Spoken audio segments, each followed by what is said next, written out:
All right, yeah, we are live now. 668. Okay. So I'm here with West Coast Sabre, specifically West Coast Sabre. Yeah. I may have messaged the wrong Sabre last night to make sure, and I'm glad I did. I'm glad I messaged one of you to Yeah. make sure that DST was fine and make sure I had the right Sabre. Turns out, Yeah. I'm sorry, Brian. No, Your it's Metafy really funny. icons And I are also really similar. and I don't think I also don't think I actually told you that I booked anything. So like, it's a fair assumption because you've given him lessons already, and I don't and like yeah, I don't think I mentioned it to you. So Yeah, fair assumption. I think he had also mentioned something in the like near future. I was like, oh, I guess before theater. That makes sense. And I just hadn't Yeah. clicked the VODs yet. It's like fuck. All right.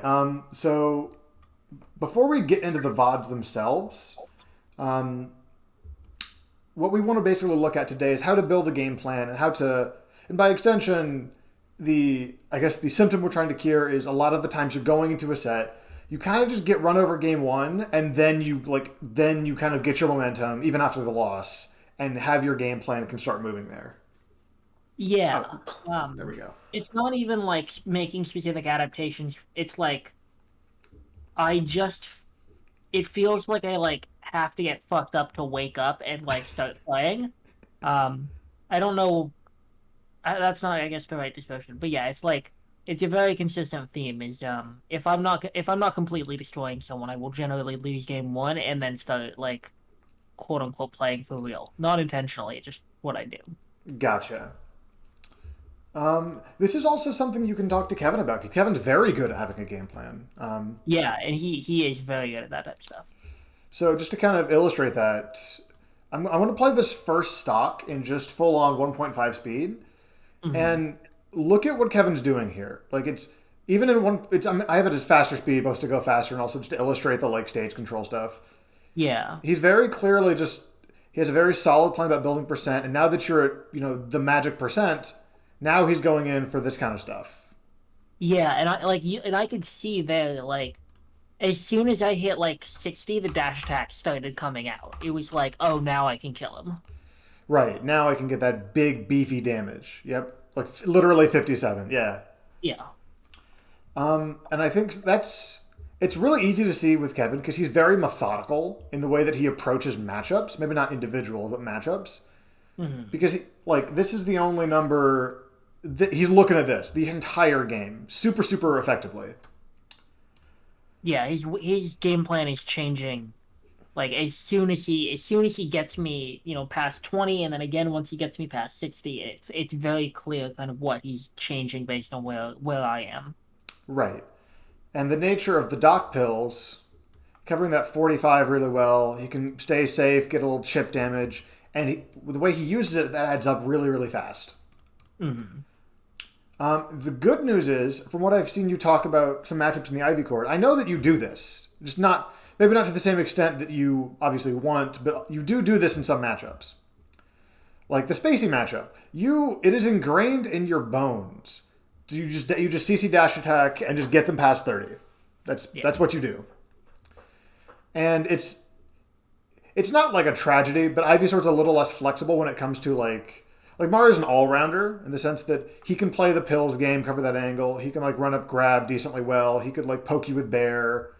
Whereas Ivy doesn't have quite as many average or better options. She has that kind of like yeah, 45 dead zone if she's right here. Ivysaur, the square. She has this dead zone. Like she can't really run up grab you nearly as effectively because of her grab and her conversions. mm, Like you can't cover above you nearly as fast as a lot of characters. You have to commit to nair, which is not huge. So you yeah, you do have a more limited like array of tools, but the tools you do have are a lot more oppressive. Let yeah. me back up actually just to like this will work. So before we get into the set itself, let's just break down. Let's use Mario for now, right? Mm, So especially Kevin, he's not a surprise player at low percent, which is not a bad thing. That's not a bad thing at all. But yeah, he's gonna be throwing pills. He's gonna be left righting a little bit. He's not gonna be like committing to a grab at zero because he's not getting anything. He's not mm, getting much rather. But he does want to be close because your character is worse close.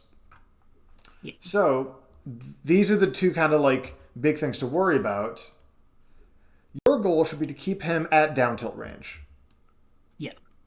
So like here or slightly further away to where you can threaten like, you know, run up slightly down tilt. You can then run up shield pivot bear. Yeah, that's the other thing. Is like that's the same distance where if he thinks he's at a down tilt and he tries to pill, I can pivot bear him. Right. And this is a really like it's a solid way to start, even though it does have holes in it. Just the nature of the character. Ivy's not an all rounder, and that's okay. She's really good at covering this ground space. But something else that needs to be considered as the percents go up is that your game plan needs to change based on your opponent's percent too. So like offensively, in the way that Kevin will start going for grabs and dash attack once those convert into things. Defensively, as your percent goes up, once you hit like 75, Kevin will start going for those forward airs. Just double fair to kill you. Yeah. Excuse me. And that's kind of a problem because like Ivy down tilt isn't as good of an it's not a very good intentional anti-air. Sometimes you'll get lucky, but like that's getting lucky. Back air isn't great. It covers it well, but like you need to move first. Mm. So kind of and also almost the worst part, you don't want to shield it either because your out of shield is nair, and that's not always great. Yeah, when the grab will kill you. Mario aerials, which are all like borderline safe. Against Ivy grab, they're for sure safe. And even if the nair hits, it's not some big opener. It's just like, okay, please don't hit me. So this is a problem, right? Like as your percent goes up, fair becomes a much better option because the reward is higher, even if it's still just difficult to contest. So this is a good kind of problem to build a game plan around because that's how you build game plans, right? Like the game plan is play your game, but there's the opponent character or the opponent's maybe like player habit is a problem for you.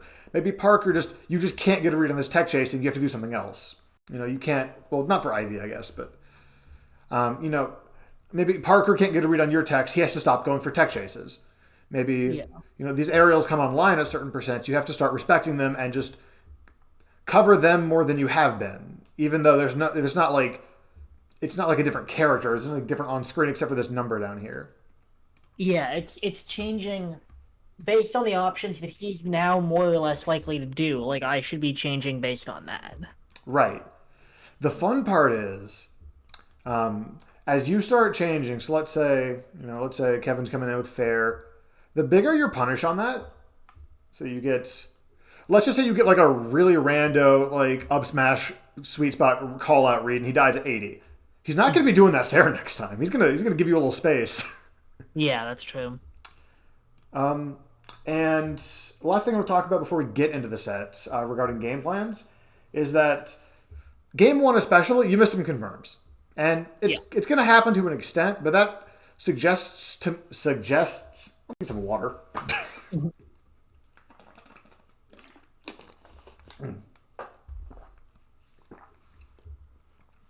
That suggests to me that you're kind of like throwing out these down tilts. Let me get back to purple. Or magenta. You're kind of throwing out the down tilts because they're good moves. And they are good moves. You know, some of these fairs, you don't quite get the sweet spot conversion on. But what I'm thinking is happening is that if you're throwing out the down tilts at, you know, at the right range that you're supposed to throw down tilt out at, you kind of just like are autopiloting at least a little bit, and you're not truly ready for them to hit. Like right? Yeah, I think that's right. Oh, go ahead.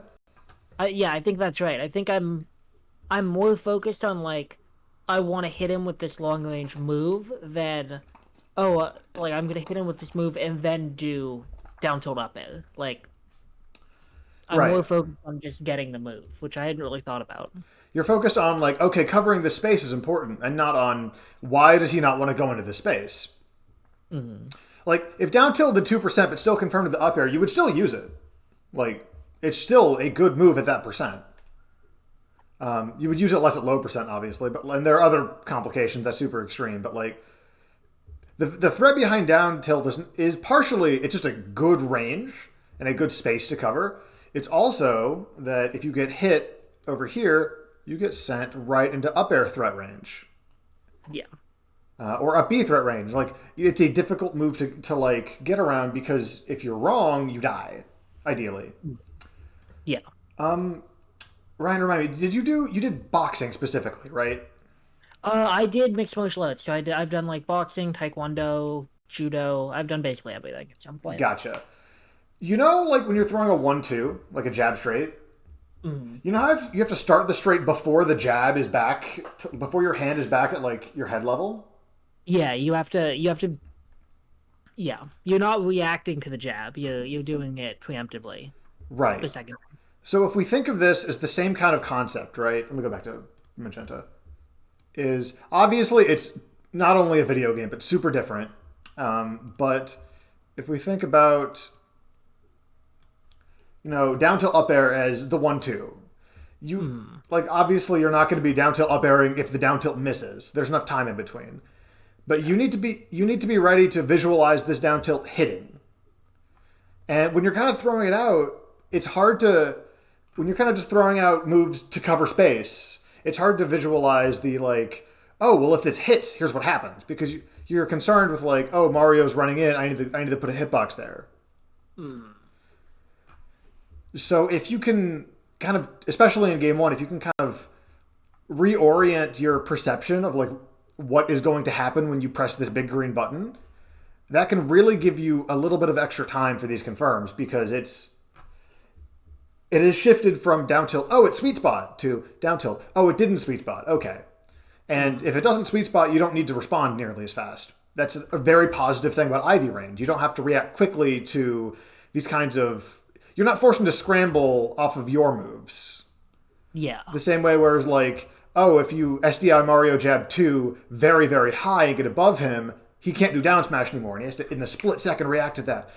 Nothing about that really happens for Ivy. Yeah. So if you can kind of reframe it as, if you're throwing at this down tilt because you think he's running forward, expect it to hit, be proven and just be proven wrong because you don't need to act quickly when you're proven wrong in that way. It kind of the same thing with throws, with your down throw at high percent, but your down throw confirms were a little better. They were still not great. I need to. Problem is I just don't have to fight Mario. Like I just need to like hop in Dolphin one day and set it to random DI. But my high percent confirms on Mario are not good. I think I missed a couple easy beams in this set.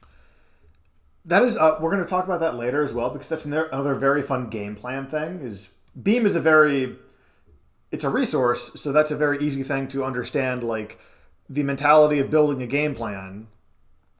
Because it's a resource that you'd only get like one, maybe two of per match. Yeah. But for now, I'm not gonna skip around a ton, but we've already seen the first stock. Just the main highlights being that you're getting like that kind of nair. That kind of nair is super okay. Like there's nothing wrong with that nair, and you're also staying safe and whittling down shield, which is very high value. Yeah. And there are moments where, like anyone, it's not just a you thing. They will make bad decisions on like, especially in matchups this polarizing, where you don't want to be infighting with Mario. It's a lose-lose. Like the numbers are bad. So the nair and like get away at 8%. That's really really good. Yeah. Like that shows that you understand like why it is bad to be next to Mario. So you're already kind of forming a game plan in that way. I do want to talk about these leaves. I know this is game one, but these leaves kind of just continue through the games. They do, yeah. And obviously, like you pressed this before you saw the dash attack start, which is fine. But he was still like a little too close for me to be pulling the trigger on that though. I think. Yeah. That should not be razor leaf distance. Yeah, this isn't even pill distance, which is. And that move falls. Yeah. No, this should have been like probably drift back forward or something. But yeah, Razor Leaf was not my best move.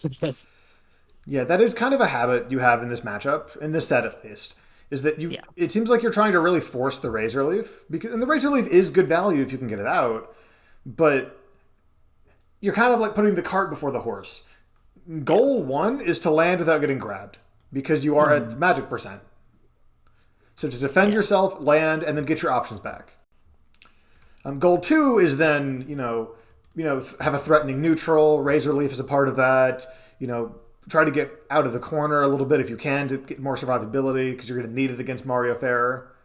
It's really strong for absolutely no reason. Parker boring, ha ha ha. But it's a little bit of like one thing at a time here. Whereas there's a world where that leaf works, but that's also the world where Kevin doesn't Kevin does not push his advantage, which isn't really the most common world. And that's also the world that's not a world you need to worry about, right? Exactly. Yeah. It's like, and even if he doesn't push the advantage, he still would have been far enough away. I wasn't getting anything off Leaf at that point. right. That was bad edge code. Bad just potential against edge code. Yeah, you just kind of miss the punish here, and this punish isn't the end of the world for you. It's mainly the fact that the numbers game is not going to go in your favor, because instead of the 10% or whatever, you take 15. Yeah.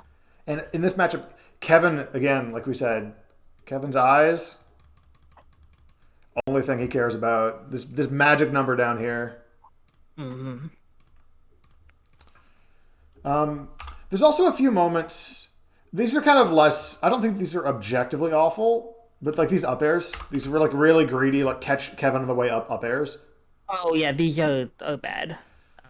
There's a time and a place, but they're very much like this should be on a read and not like a way to get down, if that makes sense. Yeah, I realized recently, because the reason I'm doing it is just to kind of like, I just want to be out of hit stun and have a hitbox. And then I realized when I was in Washington, I was like, why am I not just down airing there? Because everyone's waiting for the up air. Yeah. Which I still should not be mashing an aerial out of hit stun every time, but if I'm going to, I've 5 years later realized that I do in fact have a better move for this. So baby steps. But you're really just beholden to that belly hitbox, huh? You can't get away no matter how hard you try. All right. Look, if I get it, I get the funny combo that I don't even do. But you also, like, you were right. You don't have to press a button. It's good if you want to, like, again, on a read, if you want to check someone, or if you're drifting away with down air to make it hard to like get chased by some characters. Yeah. But it's not like. Have you ever seen someone like Sheik down throw a Luigi and then just shield grab them 5 times in a row? Yeah. This is a more complicated version of the same kind of problem. It absolutely is, yeah. And if you want to visualize that like Luigi example, like next time this happens, if you can like map the Luigi onto the Ivy here, and that can help you remember like, oh yeah, that looks silly. I shouldn't do that. Yeah, like that is the one thing that they're waiting for. Yeah. Especially because Mario can just full up air like quickly. He's a character that can pressure quickly if you're falling like the normal way. So this is an option you might want to use in some matchups or against some players, but it's like, I know you play Kevin a fair bit, but we're 40 seconds into game 1 here, Ryan. Yeah. let him be wrong first before you start mixing up the stuff. Like, yeah, exactly. It needs to be something that I do after I've like made them actually work to juggle me, and then I mix it in, as opposed to like I'm gonna up air out of hit stun every fucking time. Right. I think that was the first time this set, but I do it every time. I think out of the Mario down throws, it's kind of a why not, because you're the only way the up air comes out is if he misses anyway. Yeah, so that's fine. But in that scenario, yeah. Like once I get the kill percent, I just start mashing double jump up air because like why not? But like in this situation, I wasn't dead. So yeah. Let's go ahead and move on a little bit. Yeah. That was a really good confirm. That down tilt pivot bear. Yeah, I'm actually shocked that he got a hitbox out after even rewatching it, because like I thought I was getting a combo there, and then that move is Very good. Is that on a frame 4? I believe it is frame 4. Oh my god. That's Yeah, disgusting. it is. So I was feeling really good about that dash attack, He presses and the then button that and 8 happened. frames later is now landing, including hit Yeah, lag, and it's that really awkward percent where up air tilts you or tumbles you. yeah. Okay, I wasn't sure if I was getting kill confirmed off that one. Oh, there it goes. There might have been a And that, world if he was perfect off of that up air, but like not like that's almost on Kevin at that point. Like that's just Kevin being really good if that happens, as opposed to yeah, Mario being exactly. funny move. Mm, I do want to skip ahead a little bit okay. later in the set match here. Okay, this is basically this is an example of the like kind of like hitting buttons just to kind of like because they're good buttons in his second here. Mm, So let's play the sequence. You have Mario on ledge. Kevin goes back to ledge. That forward air doesn't cover anything. It just puts that you in forward lag. air was terrible. Yeah, the first one was like that. No, yeah, yeah, that one was bad. Yeah, like he even ledge dashed. Like that's you were 100% correct on what he was gonna do, which is the hard part. That's good. And like that forward air here covers some stuff. Yeah, that I think that one was good, and then because that one I'm drifting back. Like I know he can't hit me after the first one. The second one it covers nothing, and I'm still close enough that he can get to me. That's Yeah. just ugly. So the good news is, actually, I don't think I've talked to you about my questions yet. I need to find a Mhm. snappier name for these. But basically, you want to get around something your opponent's doing, even if it's really, really good. There's 3 factors to every action they take.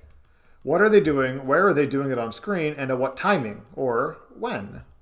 Yeah. This is easier to implement when there are limited situations like ledge or out of shield.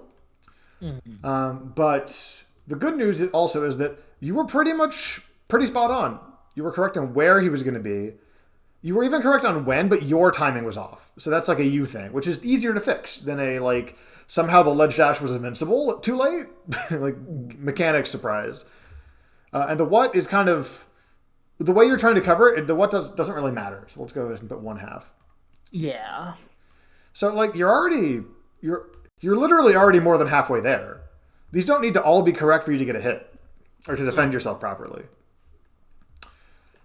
So just kind of reassessing what you're doing to kind of like cover these angles and cover these options off of ledge, especially. You're going to get this next time, like, or he'll have to mix it up, right?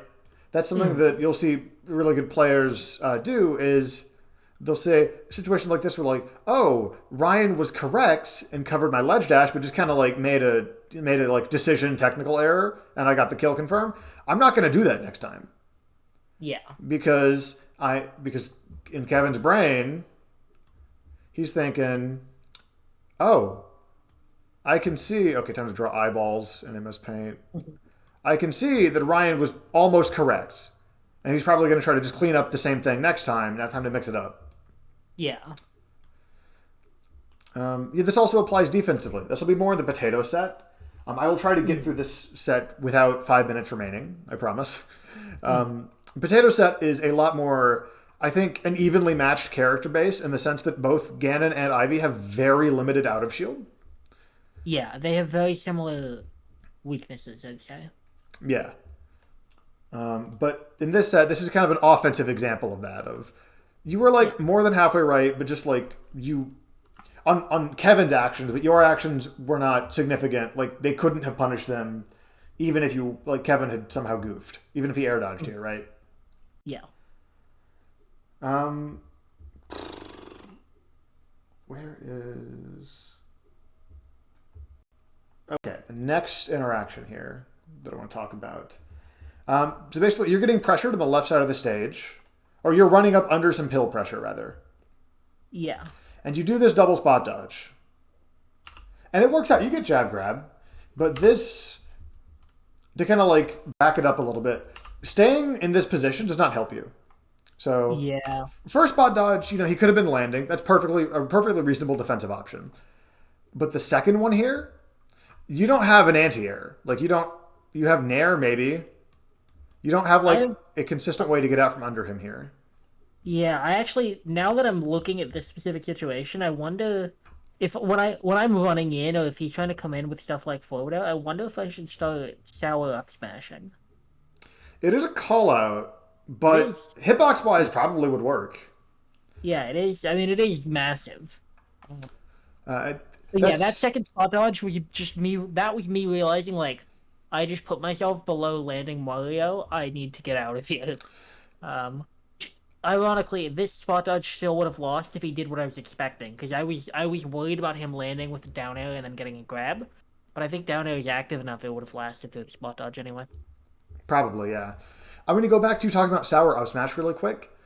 That's an example of like even well on paper bad moves can be really really effective if you have a pretty good read on the question on the what, where, and when. Yeah, Like I don't have to tell you how much I love Mewtwo forward smash. That is how Mewtwo forward smash functions, right? That's all it does. yeah, Is it calls out a very specific spot on the screen at a timing that is not fast, but it is a timing, and it's a useful piece of real estate. And sour up smash can do the same thing. mm. But back to the spot dodge. If you want to, I don't think you do the second spot dodge here. I don't think it's. I don't think you want to be here, even if you're dodging something, because now Yeah. I don't think so either. I think rolling either direction is solid, especially if you roll this way. CC roll the pill. Like yeah, you take Yeah. 8-9%, but you're not like you're out. That's super worth. Mm. Honestly, a jab combo from Mario is 8-9%, and you know that Kevin's gonna have more than a jab combo. Yeah, that's not that big of a deal. Oh, my scroll wheel does that when I'm in my when I have pen as the focus window. That's new. So like if I do, I don't like that. Okay. So yeah, like I said, it works out here, which is fine. I do want to point out. I think that you setting up that seed bomb is really really good when you don't have any other follow ups. But that means that you don't need to cover this option. You don't need to cover Kevin staying here with jab 2. Yeah, that's true. Because you have seed bomb for that. Mm. And there is a world where like you try to bait Kevin into punishing your jab 2 and then he gets seed bomb, but that's a kind of specific world. And here, with that roll behind, you're in a worse position. Like you have given up more than you would have gotten, if that makes sense. Yeah, yeah. It still kind of works out.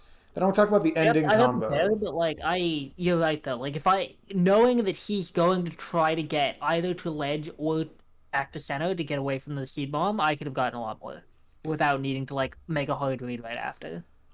Yeah, it can sound like a hard read on paper when it's like, oh, I think he's going to roll left, but it's like if he doesn't, you just keep your advantage. Like, Yeah, exactly. I'm not losing anything by trying it.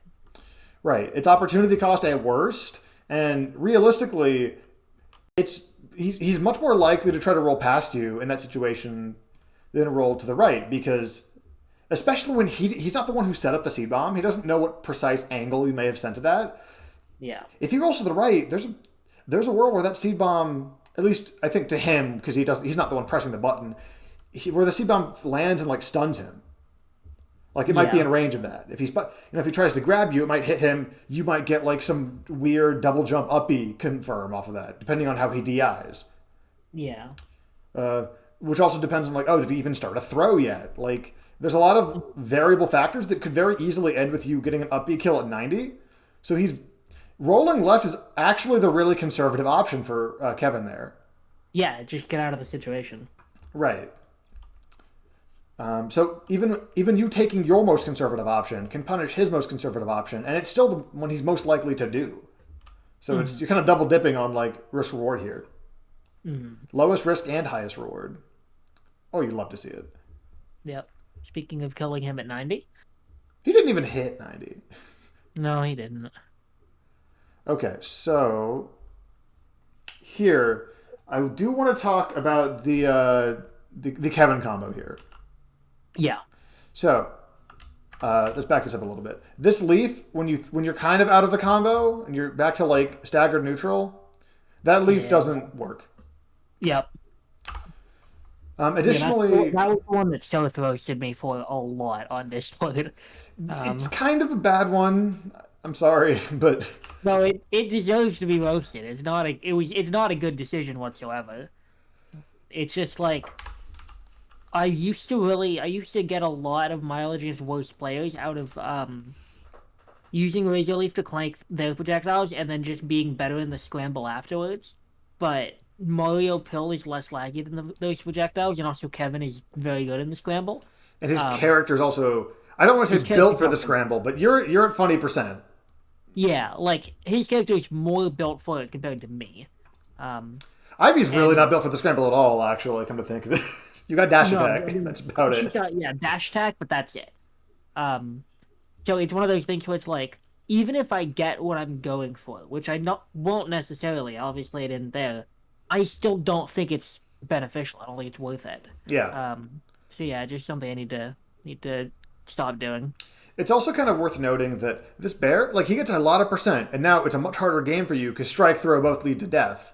Yes. But you are kind of at staggered neutral, and you do have more stage than he does. Like, he can move first, and pill is a really good thing to get out to give him Mm. pressure and like advantage in neutral. But like, you don't have to commit to like taking it back ASAP here. You can kind of just like, here, I'm gonna play it. Like, if you just kind of land here, like fast, like wiggle fast fall, maybe you shield the pill. You're not in a great spot. Maybe you can like try to wave land like this way to get under the pill. Keep your options open with F tilt. Mm. With pivot back air. Like, this is, it's staggered neutral because he can move again because he can move first. Excuse me.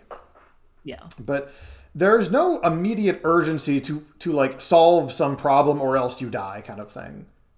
Mm. Like, it's not like a tech chase where like you have to take a risk to get out by like buffering a defensive option and hope they mess up. But Yeah. this is fully just, Kevin was not expecting you to do this razor leaf, and he didn't. You didn't give him the ability to make a wrong decision here, which is important. Yeah. Because again, those three questions. If you're wrong on enough of them, you get punished. Yeah. So if he thinks you're gonna like jump up there and he runs up shield and you just land grab, that's a specific situation, of course. But then he's wrong and he gets punished. But if he Yeah. just pills, he doesn't even get to this point yet. Like, he fully has not even had to think about what you're gonna do until he sees you in some kind of delay here, not moving away from the pill, and he goes, "Oh, yeah, funny Yeah. move." Yeah. Yep. Yeah. And yet you want to give your opponent as many opportunities to be wrong as possible. Yeah. Both because that means that they can be wrong and you can hit them for it, and also because that's harder to play against. Mm. That's why you'll see even like slower players are tricky to read sometimes because, well, what are they going to do? Like, they might run up wave dash, they might run up wave dash back. They could just stand there too, and that's not a threatening option, but it's that like, if you've seen Morse code play, trying to get a when on Morse code is impossible. Yeah. Like, Doing nothing is frames out. You yeah, just he's 100% like, it's not super hard to intercept. Like, for example, Mario Fair. If you know when the Mario Fair is coming, Sour Up Smash is a reasonable thing to intercept it with, or back air. Like, you can put a move there. If Kevin yeah. just stands still, you don't know when he's doing something. You can't rely on just your bigger hitbox that's laggy to like put out there because he can just run up and grab you. Yeah. Yeah, all that to say though, like, you don't have to do an option immediately either defensively. It's harder to pressure somebody if, like, let's say you're waiting for a roll and they just stay in shield and now like there's a gap in your pressure, and then they nair out or they like roll at a later timing that you weren't ready to cover. Okay, I do want to accelerate a little bit. 450. There's a big missed opportunity here, and this is. Oh, YouTube, don't do this to me. Okay, come on, just play it normally, YouTube. Am I still here, Ryan? Can you hear me? Ah.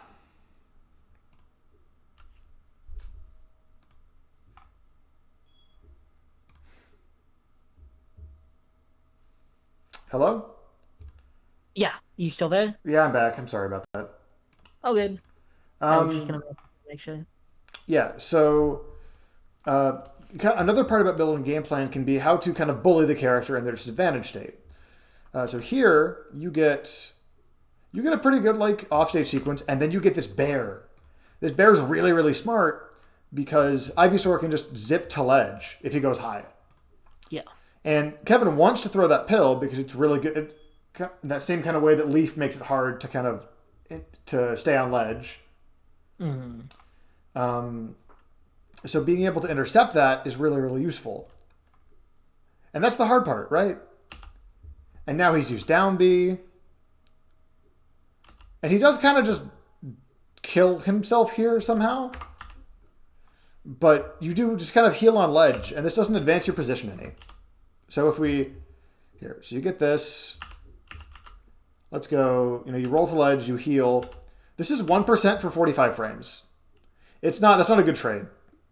Yeah, when you put it like that.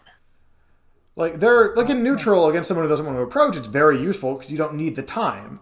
But when Mario is falling and you only need the one more hit and he's already used down B, like he'll outright die, and if he doesn't, he still can't come back. Yeah. This is a huge opportunity for you that you kind of just don't take advantage of, and Kevin just dies anyway. I'm not sure why he went so low. Yeah, I think he was expecting me to go out with the back air, which is what I would have done if I was smart. Um, but I don't know why he went quite that low. I think he definitely could have just gone a little lower than an upbeat through me if I went out there. Maybe he thought he had a jump and he didn't. It's weird. Yeah. Yeah, I'm not sure. I mean, also metal cavern walls are a little weird, but yeah, I think he just went way too low.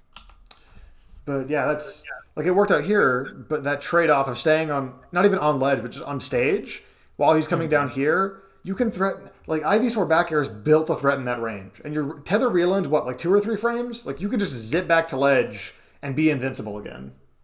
Mm-hmm. Okay, so I actually want to talk about a beam next. Oh So boy. no. According to my notes, this is a good one. Oh, actually, I think I know which one this is. So Oh, no, I was thinking a different one. so this situation, right? You have Kevin at Yeah, 110, or rather at 120. This kind of decision making process, you already do it for Beam. So if you just yeah, expand it a little bit more to the generic character or the generic player, that's how you build a game plan. Like it's literally like this. You went, mhm, okay, I want to cross off that stock, and then in exchange, Kevin can cross off that beam. yep, A surprising amount of building a game plan, especially in Smash, where the percent changes and that changes follow ups, is what do I not what am I okay getting hit by? yep, So like let's say at 0, right? You're okay getting hit by most moves because you can CC them. yeah, So you're less likely to really stay in shield for a super long time because grab is higher value. hmm, Like we were talking earlier, if you want to cover something with down tilt, that means that you are giving up defending yourself from the air. So once fair becomes a kill confirm, then that becomes a scarier thing. You might want to change your game plan. I'm like, okay, once fair is a kill option, I'm not okay getting hit by fair anymore. yeah. Now the risk is a lot bigger. Right. So you reevaluate those numbers. Popping the beam here is the exact same decision making process. What am I okay with losing? Am I okay with likely losing percent as Kevin, comes back on stage and like maybe hits me before I win neutral a few more tiny times? Just the nature of the Ivysaur trying to kill a high percent. Or Yeah, am I okay with losing my burst kill option for last stock? And one, I think that this is the right call, especially against a player as good as Kevin. But yeah, also, like, that's the exact thing you already do. Like, it's great. You already have those skills. If you just kind of shift them to, okay, what am I okay, like less about resource management and more about, or even resource management. What am I okay, like you have 4 stocks, right?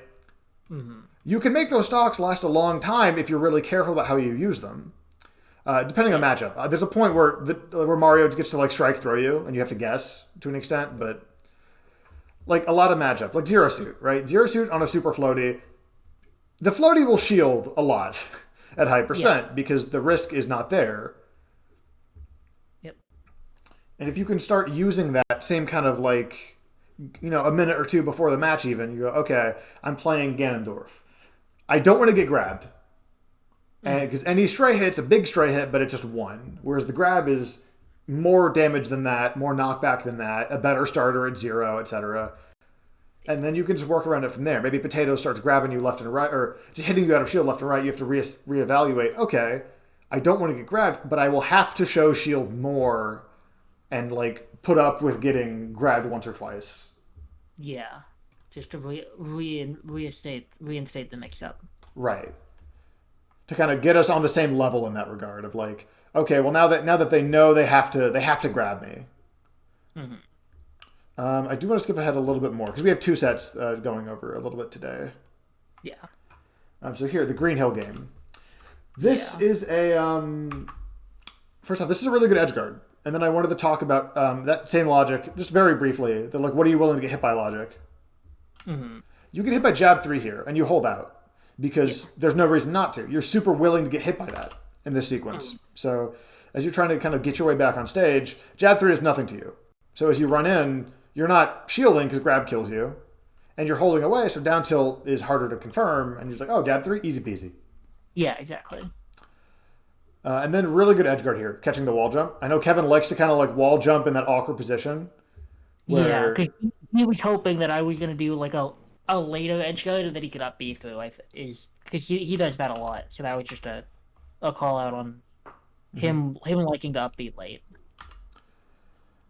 Again, there's more of that up air. It's not the end of the world because this also seems like a get down option because the plat's going to the left. But yeah, and that one, I mean, because he went to ledge, it was fine, but obviously could have gone a lot worse if he didn't mess up there. I think that the Mario dash attack puts you in that situation every time. Yeah. Oh, you mean yeah. He meant fair. That's right. Yeah. I just mean if he had done something that wasn't like a dash attack, which is almost definitely not intentional, then he could have killed me off that. Yeah. This Razor Leaf, it's another example of that. Like, this is not prime real estate, especially like when you're at this percent. You want to be able to be grounded for that dash away, for those bears, for that shield option. Razor Leaf, this does not matter very much at all right now. Yeah. It just puts you in like a second of lag. And then he misses like 3 of these in a row. It's very funny. You're also getting to the percent where like it becomes legit. I don't know if it's impossible, but like really hard.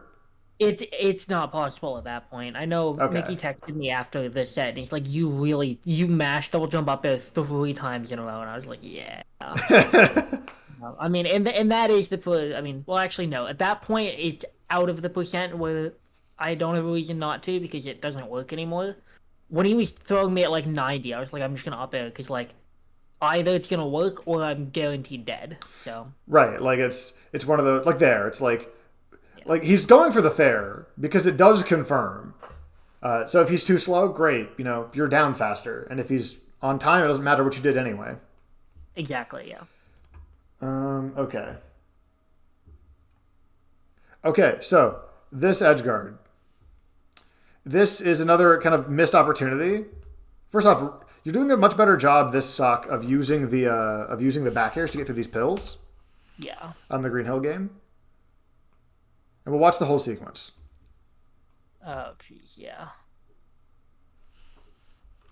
So, we'll start from the pills here. He did not double jump. Nope. Here he did double jump. He double jump up B to try to like get a little bit higher to get to ledge. Yeah. And if I wasn't invincible, that would have gone straight through. Right. So you got the hard part out of the way already. And once this tornado happens, if you had just bared here instead, it's a free stock for you, sub 90.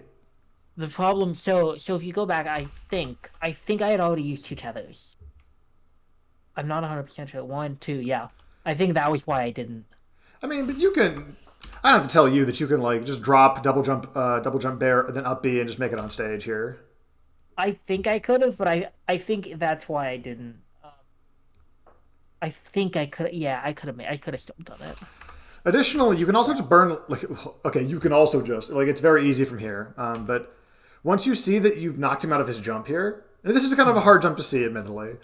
You don't have to do the second tether immediately. Yeah, I don't. I So think I think I need to. Yeah, that was like the big. I think the big mess up in this edge guard. By doing that, then I scared myself, and I also didn't know if he had a jump spell. it's down here. It's kind of low, and it does it right before the up B, so it is ambiguous. Yeah. But like here, you don't have to snap to ledge immediately here. Mm, You don't have any additional options. All you're doing is just forcing yourself to refresh more. When you only have two, that is legitimately scary. yeah. But you just on other stages that's fine. Like Battlefield, you would have been fine. But here, you can't give him that. Yeah, not on Green Hill. And then that SPI was fucking wild. That's the most unfortunate. Just riding your back like the Flintstones. Yeah, that he did it. He did it again. I want to say in the Metal Cavern game, and I was like, I've never seen someone SPI Ivy nair like that. Because that move has like its SPI modifier is like 0.2. It is not easy to SPI. Yeah, you go almost nowhere. Yeah, so he's good at that. I just have to adapt to that. Okay, we are going to talk about this beam now. Wait, no, 1055. I must have the wrong 55. This is the Metal Cavern beam. Are you for real, internet? Why is? Oh my god.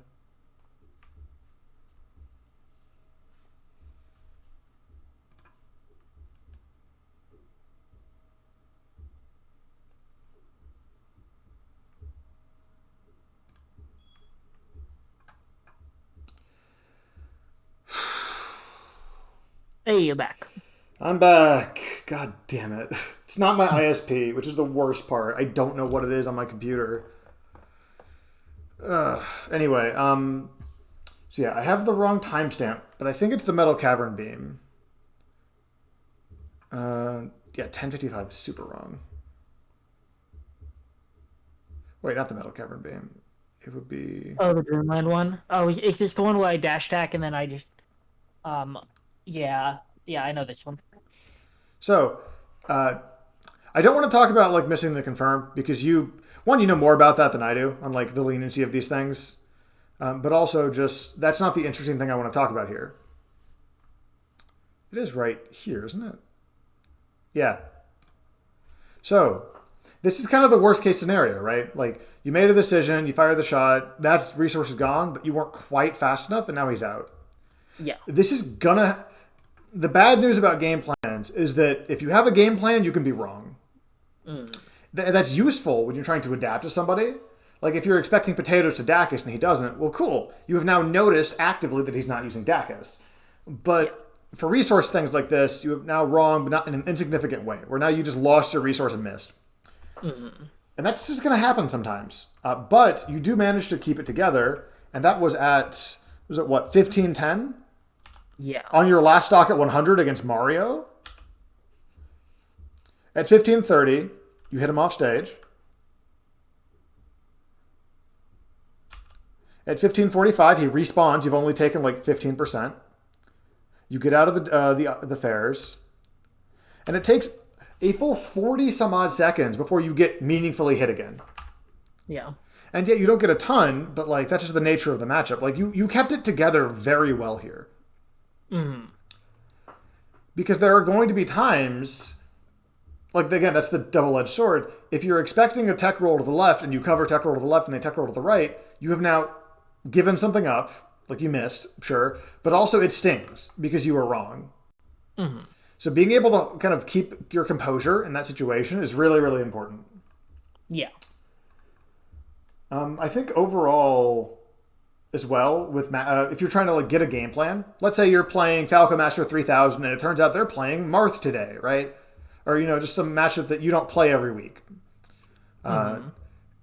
There's a few different points that you can just like start on to get a very basic structure of the matchup and then work from there.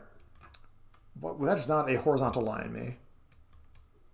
If you can get a loose handle on the punish, a loose handle on edge guarding, e.g., because that's like 12 letters, and then a loose handle on neutral.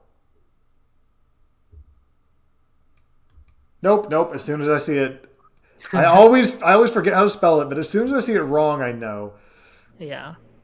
Like if you just get like a little bit halfway there on these to start, then that'll let you be wrong, which will help you learn faster.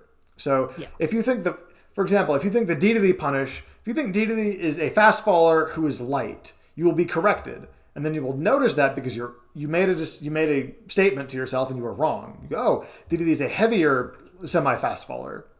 Yeah. And then you go from, let's say 50% on punish to maybe like 3/4. You have increased your understanding of the character. For edge guarding, like, oh, Wolf can't snap frame 1 with up B anymore. I can kind of like bully that character there, You increase your understanding. And then from here, this neutral takes the longest and is the most player dependent as well. But as you can kind of level up these different skills and different matchups, it can help you kind of like cheat a little and like, oh, well, I know how to play against Mario, or that's a bad example. I know how to play against Falco, right? So I know my punish game on Fox, right? Yeah. I can just fully start 3/4 punish game on Fox. Edge guarding, let's say 3/4 also, right? Neutral, very different, but like a little faster, but the same moves. So maybe not 3/4, but like you have a starting point from your previous experiences. Yeah. If I know the right thing, if I can like take the right piece of information from what I already have, then I can apply it to even new situations. I just have to pick the right piece of info. Right. Those anchor points, right? So if you want to think of it like some anime power level chart, right? On a scale from 1 to 5 for Falco or whatever, right? Your punish is, at a 5. Your neutral's at like a 4. Your edge guarding's at a 5. You got that matchup on lock, right? Yeah. When you change that out, or if there's another anchor point that you want to add in later, it becomes more complicated. But you can go again. You can use that. Oh well, I know how to punish Falco. So, Fox, we can start at like 3, like literally just start better at this skill because you can transfer it. Yeah. Okay. So, oh yeah, y'all start really late into this VOD. We do, yeah. There we go. Okay, so I mentioned it earlier, and we're going to go a little lighter over this one because I think that Mario is a much more interesting character to like poke holes in a game plan and show you a need for a game plan than Ganon, because Mario, again, all-rounder. Whereas Ganon can show you the other end of it, how to build a game plan based on your opponent's weaknesses, when Mario doesn't have a ton of significant ones. Yeah. There's a lot of small ones maybe, but nothing like being Ganon. Yeah, Ganon is a much clearer example. Right. So another, maybe not a full-on anchor point, but a good place to start for a matchup is, okay, right, so it's Ivy Ganon. Who's the attacker and who's the defender by default? Ganon attacks and Ivy usually defends. I kind of disagree in this matchup. Both of you can attack the other really well, and both of you can't defend very well. And both of your movement isn't super impressive. Like the characters, I mean, not the players. So it's like whoever attacks first is kind of the aggressor, which sounds like the most nothing statement I've ever said in my life. But it is true, yeah. Yeah, I think Ivy's a little bit better at defending just because she has the range. But yeah, I think that their game plans are comparable enough that I guess, yeah, it's kind of, they're both trying to attack. And importantly, neither of them wants to defend. Yeah. That's kind of a Smash thing in general, but like against Fox, you can pivot grab, throw off stage, and that's a high value way to defend yourself and get the Fox off of you. That's not really applicable here. There's the only real equivalent is Ganon's shield grab, which goes like here, if he's lucky.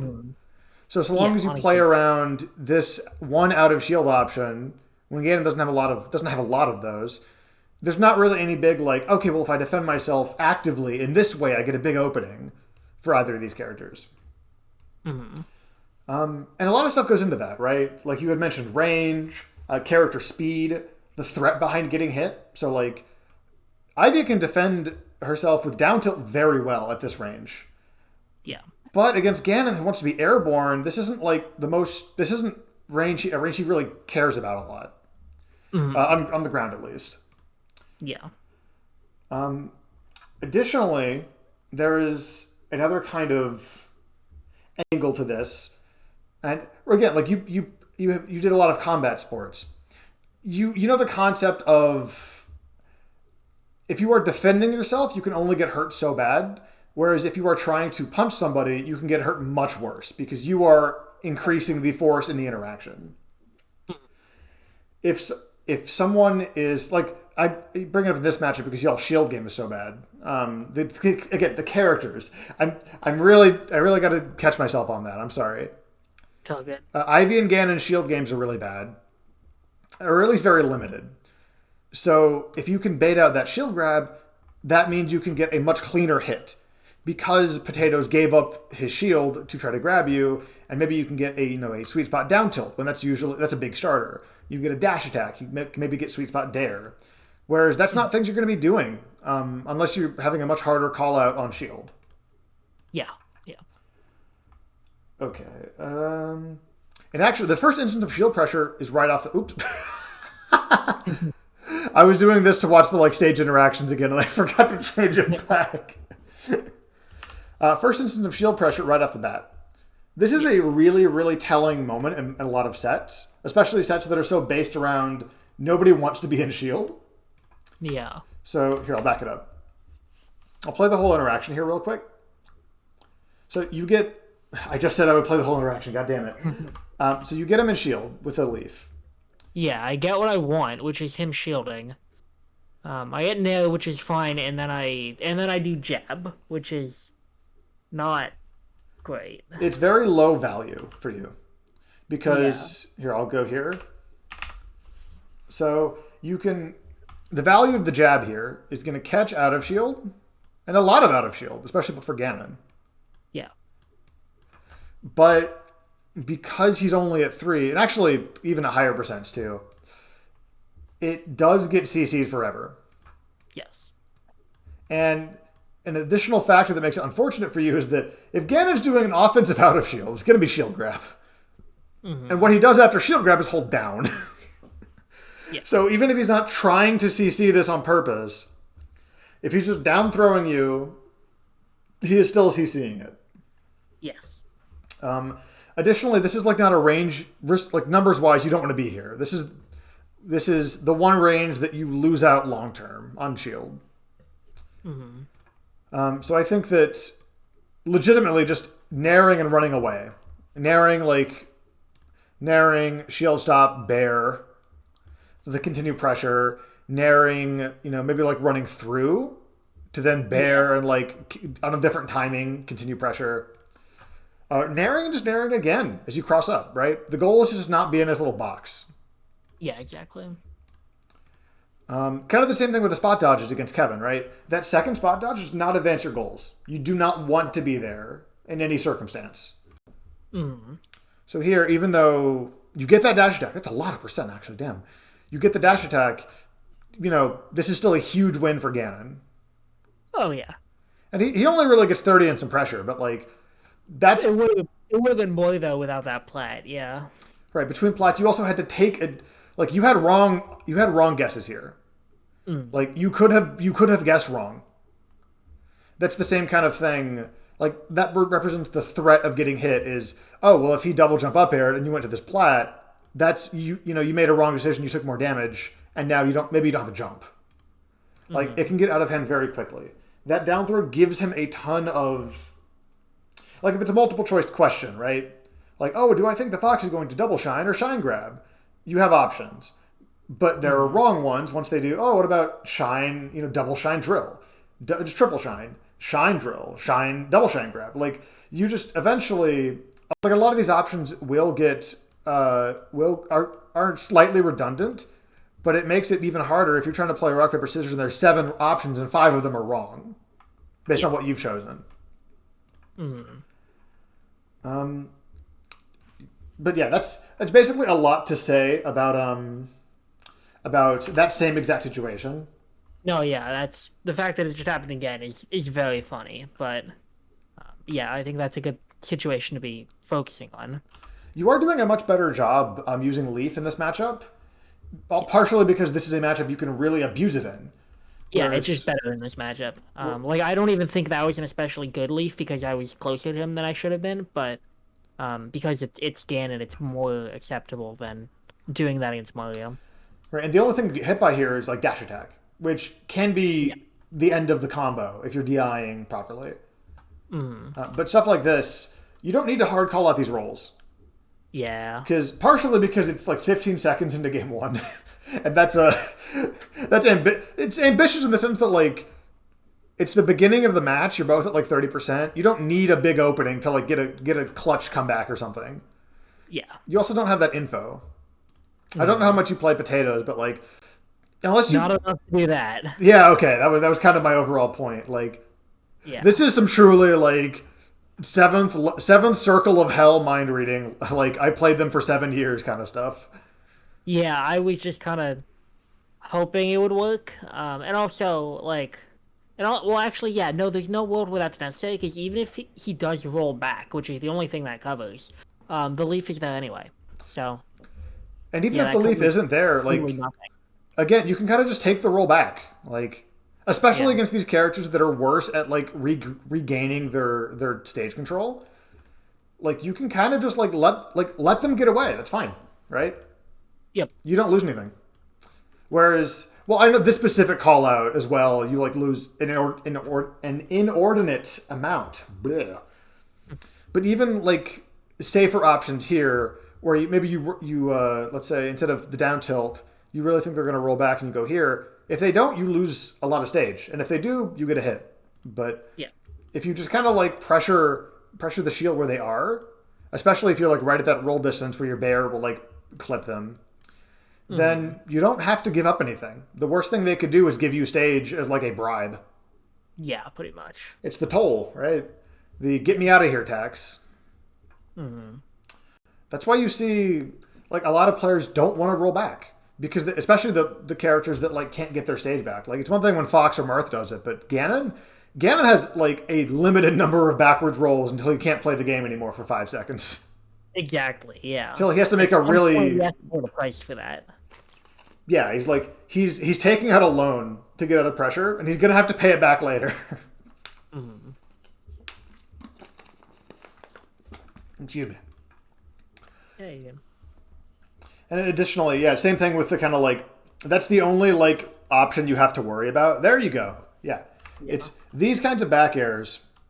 It can be easy to feel like this didn't do anything, but again, that whole idea of taking out a loan and paying it back later, shield comes back, not super quick, but like this will come back in a second and a half for sure.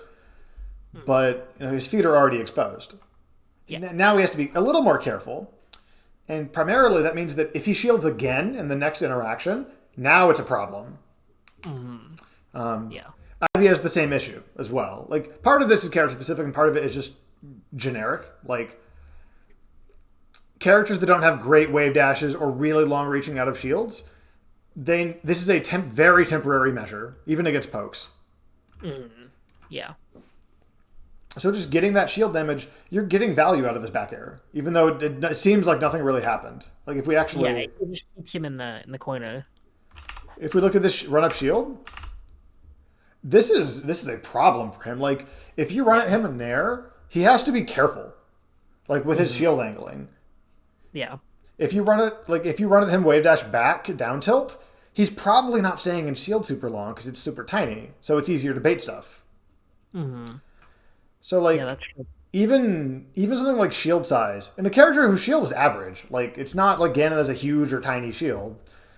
That's Yeah. a form of pressure because I guarantee you, Potatoes is seeing this shield too. Oh yeah. Yeah. Like even if you don't actively have a great tool to shield poke on the ground, like this is a visual representation of how much pressure they've been under, which is a really really useful like quick and dirty like oh yeah he has shielded a lot, so now I can cover rolls and like or safely bully shield and just wait for him to have to take a risk because he can't keep shielding. Yeah. At some point, your bears are going to be unblockable, which makes his character extraordinarily bad if he can't shield your bears. Yeah, that's not a great spot for him. Like I know the Ivy Bear being a busted move is kind of a meme, but if it's unblockable, I feel safe saying it's a If very unblockable, good. then yeah, it's kind of good. It'd be up there, maybe top 10 bears in the game. Yeah, it'd be all right. See, and there he commits to that. He commits to that fair twice even. Yeah. Because he feels like he has to commit to that. Mm-hmm. He can't just stay in shield. Yeah, because he's been getting pressured in shield. Not even necessarily getting called out, but I've been keeping him in bad spots. Right. Like, this is the close. I think that shield health is closer to a traditional health bar than percent is. I know that's kind of a weird take, but like, shield is how long can you defend yourself? Yeah, it's like it feels like, I don't know if you've played Sekiro, but it feels like posture in like a Dark Souls game. Yeah, it's like if you shield for too long, you have to pick a really significant option. You just get parried and like punched in the face. Whatever the Dark Souls, whatever weird super powerful move happens after you get parried. I never know what it's supposed to be. It's whatever. It's just, usually they fall on you and then somehow it one shots is generally how it goes. Kind of just like punch them in the shoulder and it goes through their shoulder and it's like, what? Yeah, pretty much. But that's why Potatoes is doing, like, if you look at this fair out of shield from Potatoes' perspective, right? This is a move choice. It's not a very safe thing to do, but he has to pick something. Mm-hmm. Like even against characters with really good shield pressure, like you go in that shield, you get about 3 seconds before you have to do something. And honestly, you do something before 3 seconds is up, or else you die. Yeah. Like you put yourself on that timer. Mm. And the characters that have very limited out of shield, they have to pick more bigger, less safe options to get out of this timer. Even if you bear him here, he's kind of cool. He has to be cool with it. Otherwise, you just bear him later when his shield's below. Exactly, yeah.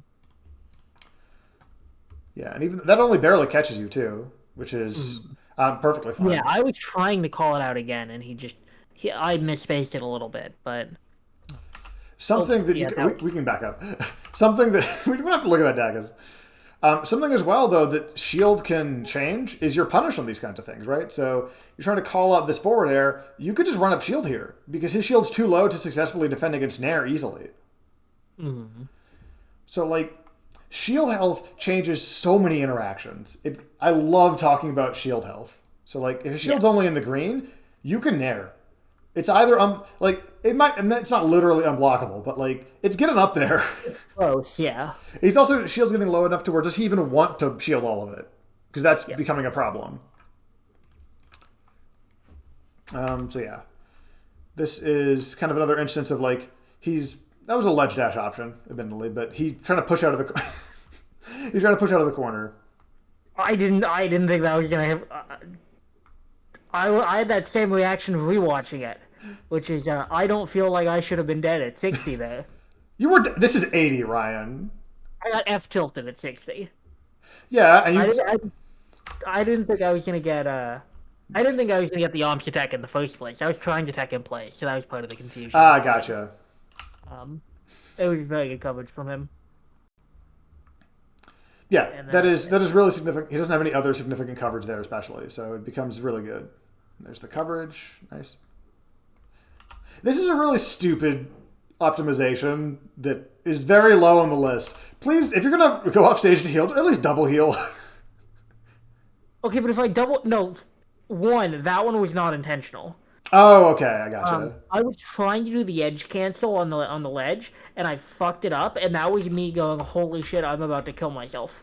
That one was fine then, yeah. But sometimes when you jump off stage... Usually I do double heal when I go off stage, because I'll do the edge cancels, and then as they respawn, I'll double heal off stage. Holy shit.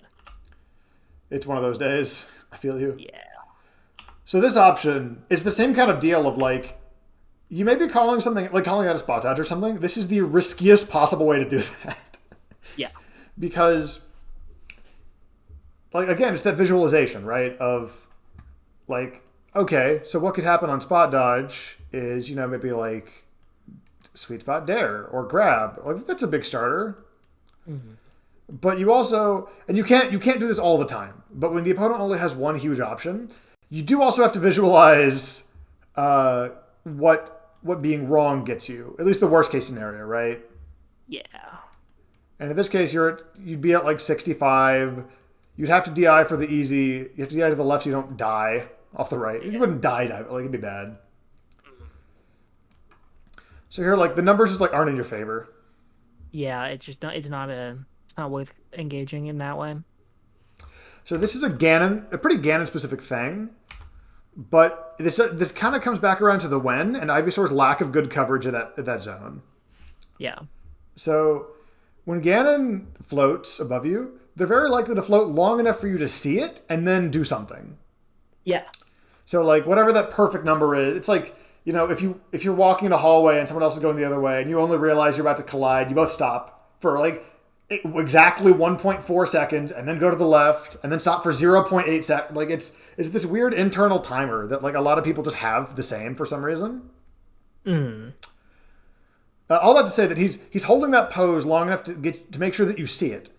And then when you see it, you want to do something and then that's when he's pulling the trigger. Yeah. Right. Because we have a habit of wanting to... One, that's a bad position to be in, so you do want to get out of the way. But two, wow, I'm amazed that grabbed. Two, we have a habit of wanting to do stuff ASAP. And that's usually good. That's not a bad thing by default by any means. But against a character like Ganon, it's like I can afford to take my time. He's not hitting me with like a frame 3 move I have to be preemptive about. The only thing he has that's single digits is jab. I guess grab also. But it's also like, even outside of like the character doesn't force that kind of speed from you, it becomes, even against Fox, right? Or let's take the Mario up smash example, right? You want to intercept Mario fair, you can up smash. Just like waiting 10 frames ruins that entire thing. Yeah. So you can use that offensively and defensively. I like holding the beam there. I think that's a good idea. Yeah, okay. If he had jumped to get out of the seed bomb, I would have pulled the trigger. Just because when I'm down 3-1, it's like if I'm gonna make this comeback, I'm probably gonna have a beam by the end of the game. But right, it becomes less of a stressful decision because you either make the comeback or you don't, and the beam is just gonna be there if you do. Exactly. Yeah. Okay. This is a water bottle. How did that hit anything with enough force to hit a key? What? It's an empty water bottle. Got a lot of power behind it, though. I guess, yeah, that water bottle's going places. Yeah. Okay. Y'all take so long here. Good so that one, I got fucked up game 1, and then I went, fine, let me go get music and gum, which is like what I do when I'm tryharding, and then I beat his ass. So that's why this one took a while. After this, I just play back to back, but that was why. No Wizrobe strats. That was my primary concern. Oh yeah, no. I'm amazed. I'm not that amazed, I guess, but I'm very surprised that no TO has been like Wizrobe. No. Yeah, I mean they try, but he just does it anyway. Yeah. Okay, so this interaction here. This is a wacky interaction. But when you snap to ledge here, you pick a very safe option, and that's understandable. Like maybe this is the Mewtwo drop zone nair in me, right? But Ivy's drop zone nair is not a bad move by any means either. Yeah. So if you just like, let me actually back up to a little bit to where it's like we have the situation on screen. Right.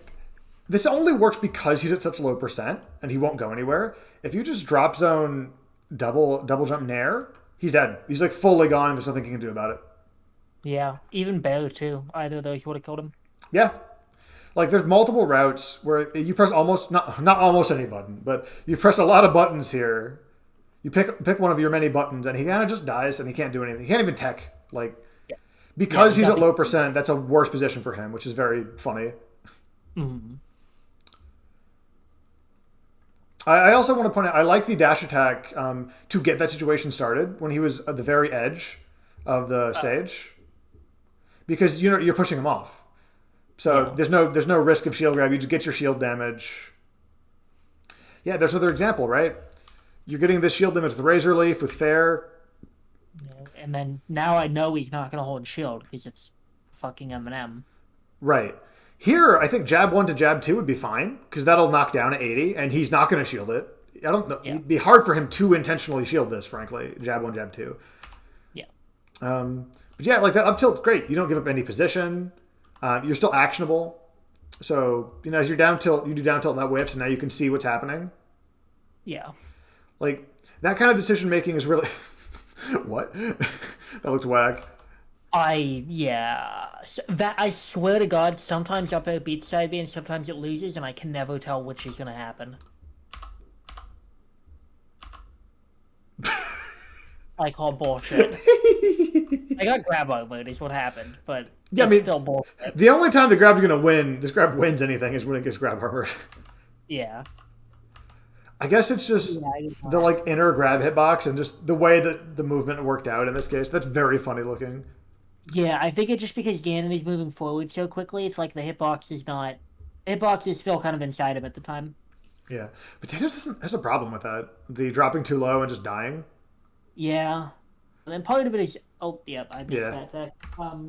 Yeah, part of it too is like when we've played in the past, I would kill him a lot with like up the off ledge, calling out him going high. So I think part of that was like some feel of that this set, but gotcha.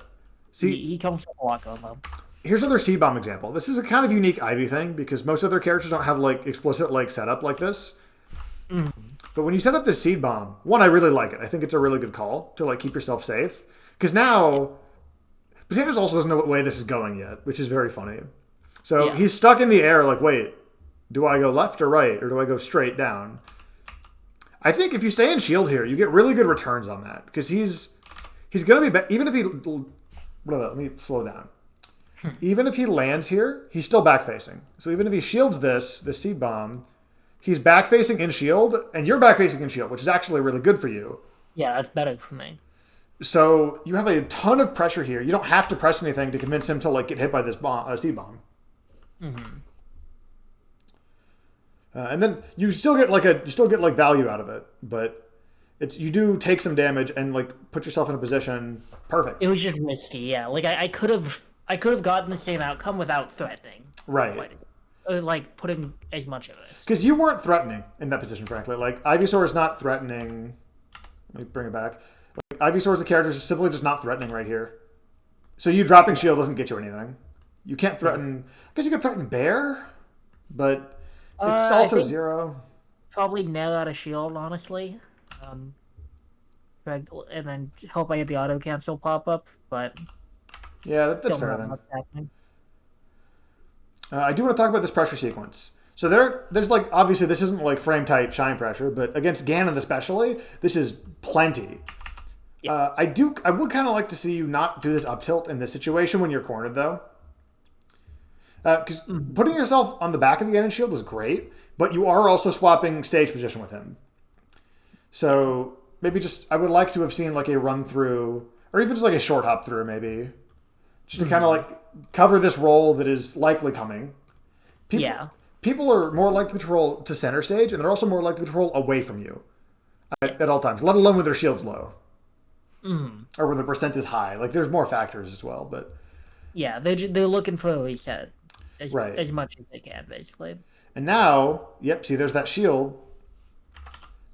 Even with, like, a few seconds of, like, the shield not mattering, it's not coming back that fast. Yeah. And it's kind of the same thing. You can use this offensively and defensively. When your shield is low, people assume you're going to act out of shield because it's a better thing to do. So if you either flash your shield and then just like shield, drop, shield, sometimes people will just swing at the air. Or if you flash your shield and then immediately do something, people don't expect that it's that fast. Yeah. Okay. And of course, people don't expect you to continue shielding here, but that's obviously super risky. Yeah. But it is also very, very satisfying when you survive a wolf down smash and FD with the Skittle and then wave dash grab for the first time in your life. Yep. That is a good clip. I love that. I love that I have to cut the clip early because I don't want to. The cut is so good. It's the head nod and then that's it. And we just.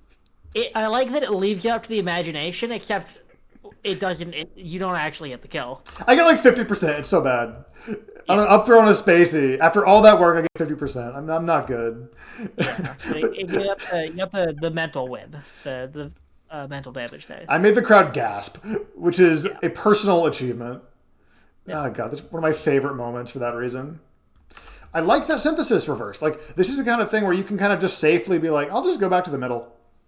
Yeah. And now, he even rolled twice in, like, succession. Like, he's really got to move. Mm-hmm. Yep. Oh, that's unfortunate. No huge punish, but you do still get the... you do still get something off of it. Okay, now he whiz kicks. Yeah, a little too low again. Here, let's have this be the last game, if you don't mind. And then we can just kind of recap. These sets were longer than I expected. Yeah. Just like, I had seen the timestamps, but I hadn't like gone through the whole things yet. Mm. Not timestamps, the how long the set was. But when I saw that it took a while to start, I kind of assumed that it would also have some fluff on the back end. Yeah. Yeah, I mean, it is a Game 5 set. It's pretty long. See, you're getting the hard stuff real good. Like this, the fact that you get the, or not get the, you do the dare where you fall afterwards is really, really a nice optimization. And then you go here, but you can kind of just stay here, right? Like, if you watch the full sequence, Ganon can't force you off. He can't grab you when you're in Vuln. Yeah. And even if he does, you still guarantee kill him because it's Ganon. Yeah. I wasn't sure if he would be able to... I guess I was still invincible, so yeah, I had nothing to worry about that. In my head, I was worried he was going to, like, double jump up air me, and that's why I went for the up air to, like, guarantee I didn't die. But if I just stay on ledge, I'm in a great spot. Yeah, if he double jump up aired you, frankly, with how fast this meteor cancel was, you would have just gotten hit anyway. Yeah. But also, like, numbers-wise, I think, honestly, you take the risk. Like, if you die at 115 against Ganon, fine. If Ganon dies before getting grabbed at, like, 30, great. You also get Bulb. Especially while I'm up, yeah.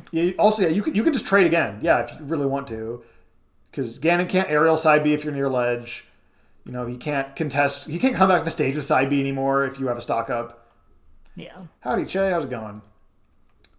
Hi, Chad. This is another example, though, of you don't need to reel in immediately. I know that this is a weird position, so it's not, like, super cut in stone, but, like, you can just kind of chill down there to, like, wait a little bit to get more legend Vuln. Mm. Okay. Yeah, surely he knows that the up B hits there. I think he's just being silly. Yeah. I don't know. I was just kind of curious if he was gonna get impatient on the plat, because sometimes he does. But he did a good job this game with it. The up B is also free there. Yeah. Like, even a lot of other characters have a hard time punishing, but this is literally Ganondorf. Yeah, the fucked up thing is the reason I'm doing it there is it's not just that he can't punish it, but a lot of people, and Robert's learned this the hard way. I'm very glad that I was able to shield that, because I was shield angling too hard. But if you know how, like, people like to shield drop once their shield gets hit? Mm-hmm. If they shield drop after I up B their shield, I'm already down tilting. Because they all do it. That's a really creative use of down tilt there. I've killed so many people with that setup. I want to see... Oh my god, that's a Skittle. Yeah, I should have died there, but I got very lucky. I love the two frame difference. Yeah. Half of your shield gets shredded there. Yeah, that was rough. I didn't think he would do it. He doesn't up tilt a lot, but it's a funny move. He just called me out there. He should have gotten the stock for it, honestly.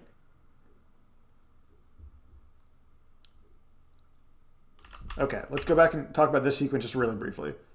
Yeah. So here, you get a really nice setup with the Seed Bomb. You're doing very well against Ganon using Seed Bomb to, like, cut off options and, like, buy yourself time later. In the same way that, like, rolling away from your opponent defensively is like taking out a loan of stage control. Like, okay, I'm out of pressure, but now I can play the game, like, a little bit close. Like, I can play a more normal neutral, not have to worry about out of shield. This is the opposite. You're basically saying, hey, you're not going to flinch because you're playing Ganon, right? Mm-hmm. You're not going to, like, burst kill me with, like, Puff Bear or something. So I can set this up, and now, boom. That doesn't even catch out of shield. He's in shield stun, getting shield poked. Yeah. Yeah, that was borderline unblockable. Yeah, like, he'd have to angle the shield a lot, and it would still be an awful position for him. Okay, I saw the butter. But yeah, I like you're also in a very safe spot because like when you have beam, he's at like kill percent at this point.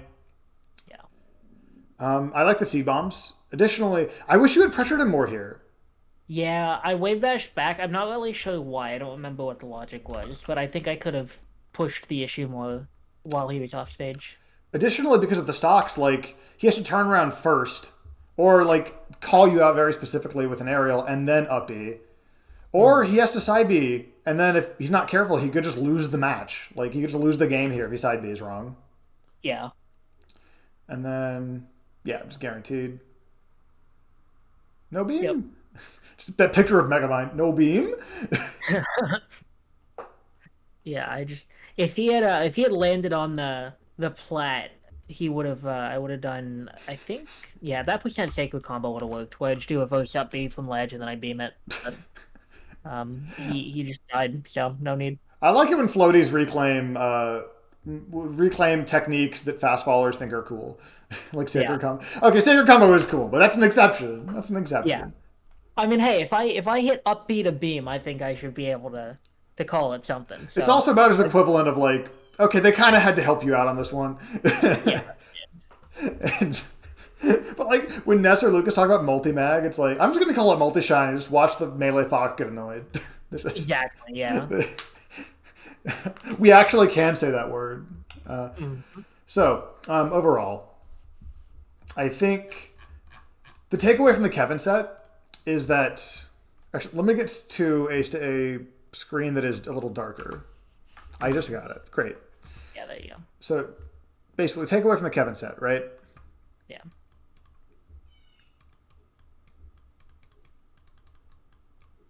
If I go faster, it is a little more legible than I expect. Okay, Kevin. So is that your game plan doesn't have to be really like doesn't have to be like what's the term, like 100%. Yeah. You can like even just starting with like okay Mario's gonna throw pills, Kevin's gonna throw pills. I need to worry about percents against Kevin because Kevin, again, his eyes are just locked onto those percents, and he's very good at using and putting away tools based on percent. Mm-hmm. Additionally, kind of like I mentioned, you already do this for Beam, but a little longer term thinking when it comes to like some of your choices, I think would be very helpful. Yeah. So like. An easy one is like Mario versus Ivysaur. Ivysaur never wants to be in Mario grab range. Yeah. And that's a big ask, but and it's going to happen sometimes. But it's a good goal. Yeah. Right. So even things like that double spot dodge, aside from the fact that the aerials would have hit, you don't want to be in that range at all. Whether you're being hit, shielding, spot dodging, you want to get out. Yeah. And then additionally, I think for the Kevin set at least specifically, if not maybe not a game plan thing, but edge guarding. I have to abbreviate this. Mm-hmm. Edge guarding is included in game plans,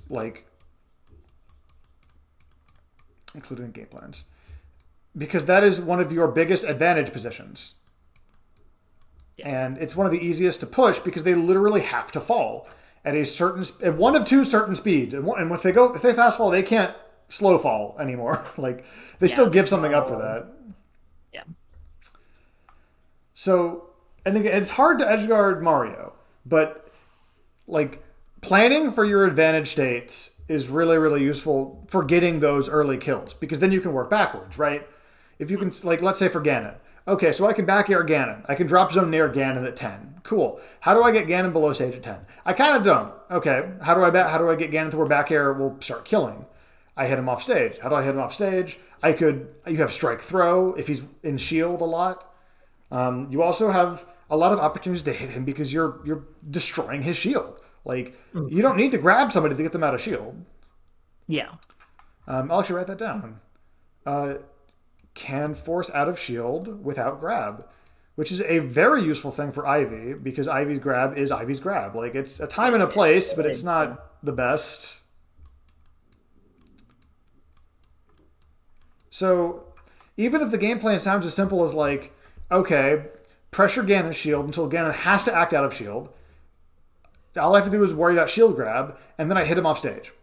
And then from there, I know what to do, or at least I have a plan. It's okay if you're wrong.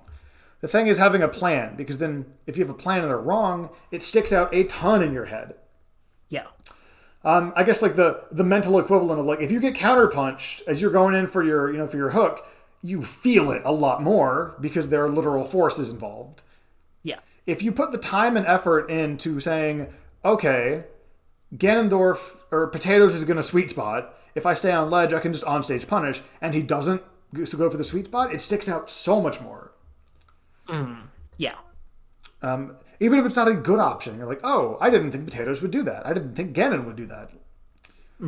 Additionally, these first two games especially, I need to drink more water. These first two games especially, your shield pressure needs to be a little more respectful of the out of shield, I think. Yeah, I think so. Shield pressure, respect out of shield. Because it's easier to point out against Ganon. It's harder against like Mario with Nair, Bear, kind of Dare, and then shield grab. Or like, maybe like Ivy herself has Nair, Bear, even if it's not great, she has two angles.